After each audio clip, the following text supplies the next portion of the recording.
Hello बच्चों, आप सबका आपके अपने चैनल कोविल लेक्चर्स में एक बार फिर से स्वागत है।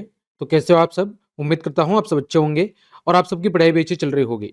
तो आज की इस क्लास में हम राजस्थान बोर्ड कक्षा 8 के राजस्थान बोर्ड परीक्षा 2024 के लिए कक्षा 8 के विज्ञान विषय के मॉडल पेपर को डिस्कस करेंगे। हमने पिछली क्लास में आपकी कक्षा 8 के गणित विषय के पेपर को बहुत अच्छे से डिस्कस किया था। उसके लिंक मैं वीडियो के डिस्क्रिप्शन में दे दूंगा या फिर चैनल की प्लेलिस्ट पर जाकर आप उस मॉडल पेपर को आराम से देख सकते हैं। तो चलिए क्लास शुरू करते हैं। आपका पेपर 2 घंटे 30 मिनट का होगा और कितने अंकों का होगा? 80 अंकों का पेपर होगा। पहला प्रश्न है आपका वस्तुनिष्ठ प्रश्न, ठीक है, जिसमें प्रश्न संख्या 1 से लेकर 8 तक टोटल 8 प्रश्न आपके अवश्य वाले दिए हुए हैं। पहला है ईंधन के अपूर्ण दहन से कौन सी विषैली गैस बनती है? यानी जब ईंधन पूर्ण रूप से नहीं जल पाता है, यानी उसका अपूर्ण दहन होता है, तो वहां पर कौन सी विषैली गैस उत्पन्न होती है? तो कार्बन मोनोऑक्साइड। कौन सी? Carbon monoxide. घरों में कौन सा द्रव ईंधन काम आता है? घरों के अंदर जो ईंधन के रूप में द्रव ईंधन काम में आता है वो आता है एलपीजी। क्या आता है? एलपीजी, जिसकी फुल फॉर्म क्या होती है आपके? Liquid petroleum gas. Liquid petroleum gas यानी द्रवीकृत पेट्रोलियम गैस। फिर सीएनजी। सीएनजी की फुल फॉर्म क्या होती है? कंप्रेस्ड नेचुरल गैस, संपीड़ित प्राकृतिक गैस। और इसका उपयोग कहां पर किया जाता है? इसका उपयोग वाहनों में ईंधन के रूप में किया जाता है। ठीक है, आगे बात करें। तीसरा प्रश्न, आप वनों उन्मूलन को रोकने के लिए क्या सुझाव देंगे? वनों उन्मूलन का मतलब है वनों का विनाश होना, ठीक है, या वनों का नष्ट होना।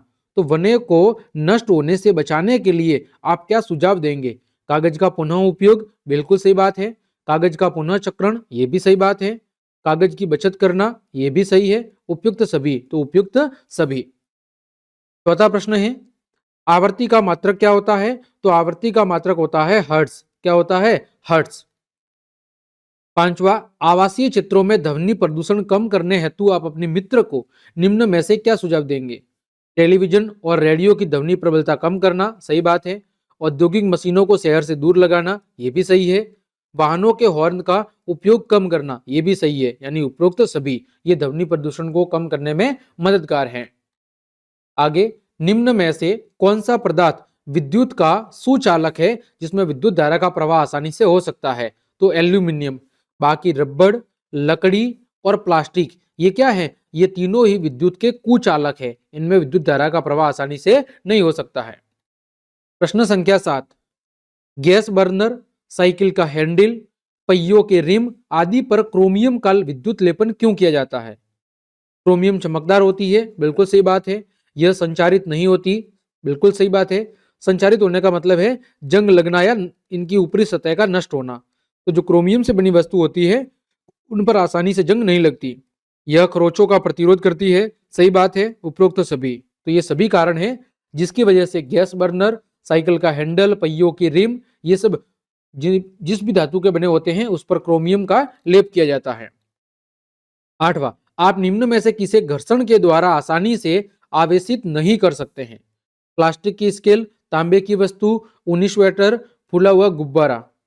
तो किसे घर्षण के द्वारा आसानी से आवेशित नहीं कर सकते? तो तांबे की वस्तुओं को हम घर्षण के द्वारा आसानी से आवेशित नहीं कर सकते हैं।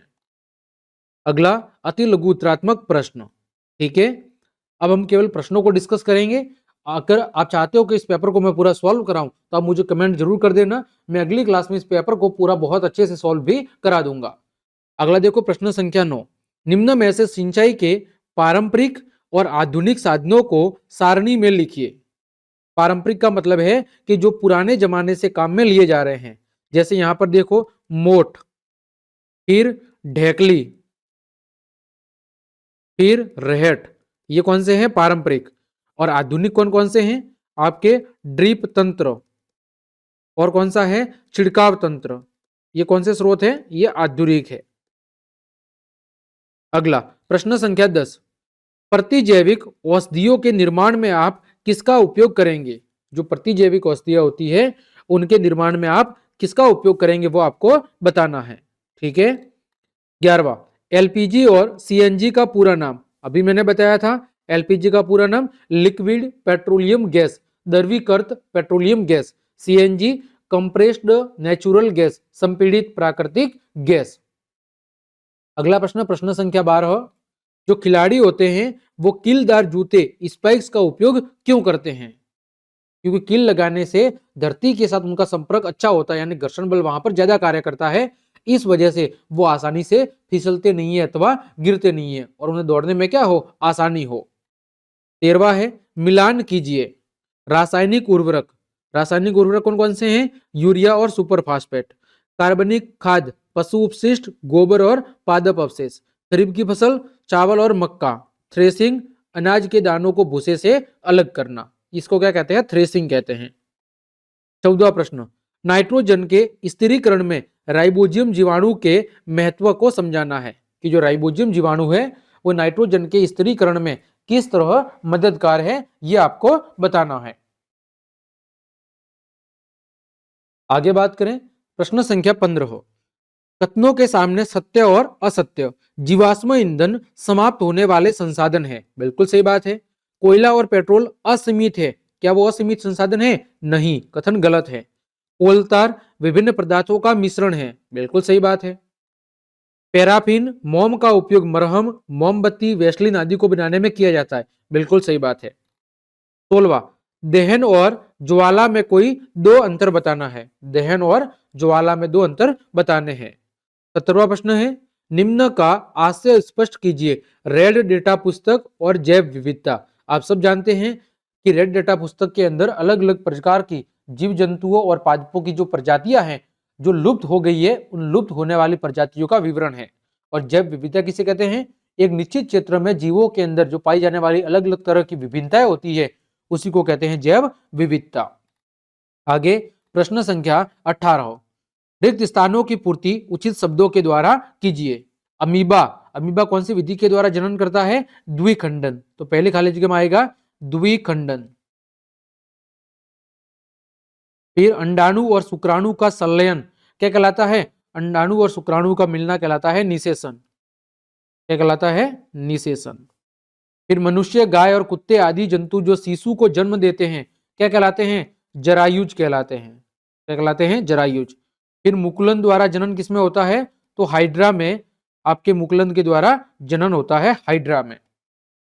आगे बात करें, प्रश्न संख्या 19। दाब और बल में संबंध को सूत्र के द्वारा समझाइए। दाब और बल के बीच में, ठीक है, जो सूत्र है, यानी P बराबर क्या होता है? P बराबर F अपॉन A। F का मतलब है बल, फोर्स, और A का मतलब है एरिया यानी क्षेत्रफल। तो दाब बराबर क्या होता है? P बराबर होता है दाब। दाब बराबर बल बटे में क्षेत्रफल। और दाब का मात्रक क्या होता है? तो दाब का मात्रक होता है बच्चों पास्कल। ठीक है, इसको आपको अच्छे से समझाना है। आगे प्रश्न संख्या 20। उदाहरण देकर समझाइए कि घर्षण शत्रु अथवा मित्र दोनों कैसे हैं। घर्षण बल शत्रु भी है और मित्र भी है, कैसे? आपको उदाहरण के साथ समझाना है। अगली क्लास में जब हम पेपर को सॉल्व करेंगे, इन सभी प्रश्नों के उत्तर में आपको पूरी व्याख्या के साथ बहुत अच्छे से समझाऊंगा। प्रश्न संख्या 21। निम्नलिखित की व्याख्या करो। सुचालक पदार्थ, वे पदार्थ जिनमें विद्युत और ऊष्मा का प्रवाह आसानी से हो जाता है, उन्हें क्या कहते हैं? सुचालक पदार्थ। फिर विद्युत धारा का रासायनिक प्रभाव, विद्युत धारा का रासायनिक प्रभाव, ये दोनों आपको व्याख्या करके समझाने हैं। प्रश्न संख्या 22। अपने नेत्रों की उचित देखभाल करने के लिए कोई दो सुझाव लिखिए। एक तो समय समय पर आंखों को ठंडे पानी से धोना चाहिए, और जब भी आंखों में किसी प्रकार की कोई वस्तु वगैरह गिरे तो आंखों को मसलने की बजाय हमें डॉक्टर से सलाह लेनी चाहिए या तुरंत ही चिकित्सालय जाना चाहिए। आगे प्रश्न संख्या 23। ठीक है, अ दिया हुआ है सड़क सुरक्षा से संबंधित दो नियम। पहला तो सड़क पर चलते समय मोबाइल का उपयोग न करें। दूसरा नियम हेलमेट का इस्तेमाल करें। यदि आप बाइक पे चल रहे हैं और यदि कार में चल रहे हैं तो आप सीट बेल्ट का उपयोग करें। वह है बाह्य निषेचन व आंतरिक निषेचन में कोई दो अंतर। बाह्य निषेचन शरीर से बाहर होता है, आंतरिक निषेचन शरीर के अंदर होता है। ठीक है, बाह्य निषेचन के अंदर नर और मादा का दोनों का एक जगह होना जरूरी नहीं है, लेकिन आंतरिक निषेचन में ऐसा होना जरूरी है। मानव कर्ण का यानी कान का आपको नामांकित चित्र बनाना है। और अथवा में दिया हुआ है वाहन चलाते समय किन किन बातों का ध्यान रखना चाहिए। ब, अलैंगिक जनन की किसी एक विधि का सचित्र वर्णन करना है।